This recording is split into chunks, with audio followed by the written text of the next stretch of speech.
At Masa in New York City, I would make the dashi every day. I wasn't allowed to drink coffee or smoke cigarettes, which was really annoying, but it did help me learn about dashi and taste it. So every day you notice these little differences in it. And the goal is to have it taste the same every single day. Consistency is a big thing. Oishii. Perfect. What is dashi? Dashi is water, kombu, and katsuobushi. You can use dashi to make miso soup. You can cook rice in it and make a tsukudani. Kombu is dried giant sea kelp. The one we're using today is off the coast of Rishiri Island in northern Hokkaido. You can even use kombu to cure fish. I'll show you how to do that in another video. What's katsuobushi? Keep watching. Should we just get going? My giant bottle of sake. Just gonna put a little sake on, gently wash that. If you're trying to make a really clear dashi broth, like you don't want all of these, but you still want some of it on. I like to cut them in even strips so I kind of know what I'm working with.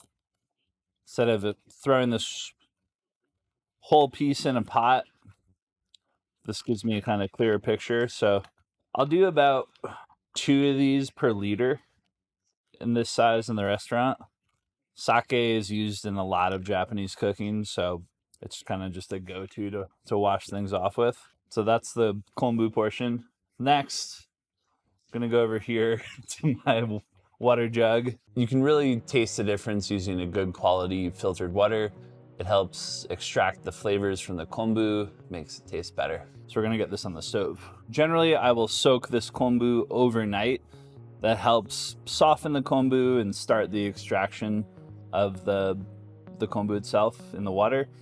Then we'll put it on the stove. It's really important to never boil this. We'll get this at a just before boiling point, like very hot and steaming, for about 45 minutes before we add the katsuobushi. Katsuobushi, dried skipjack tuna, goes through a long process to get it in these dry flakes like this. First, they'll get the fresh tuna, fillet them, and steam them, and smoke them after that. Then they'll allow it to dry over a period for several months, and the fillets will turn into these blocks that are rock hard. And then there's a special katsuobushi shaver. Commercially, it's done with a machine. We can do it by hand if we want, which is much better. So now that it's been steeping at about 185 degrees for 45 minutes, gonna raise the temperature up a little bit. I want to take the kombu out right before it boils. So we're gonna be tasting at this stage. I like to use kind of a wide dish like this, rinse it out a couple times because I want it to be the same temperature. Taste is very dependent on temperature for this as well. It's very good.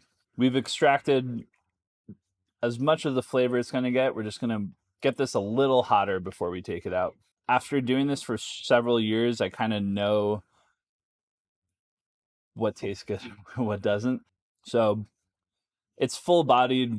We feel like it's extracted all of the flavor and umami out of the kombu, so it's ready to go. At home, I just use a paper towel. A linen-like paper towel. It's gonna work well.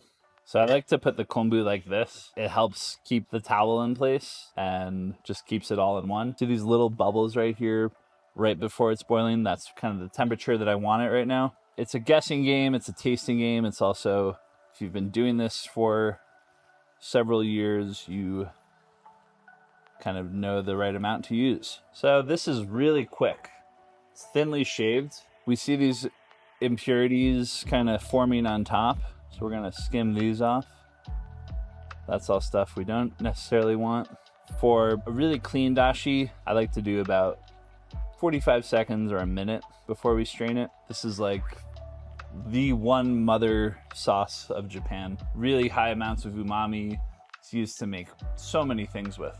Clean, smoky, very savory. We're gonna use all this, nothing's trash here. We're going to use the leftover dashi ingredients to make a kombu tsukudani. To make that, we will simmer the kombu and katsuobushi with soy sauce, mirin, sake, and a little sugar. I like it as a rice topping. Make sure we've added the right amount.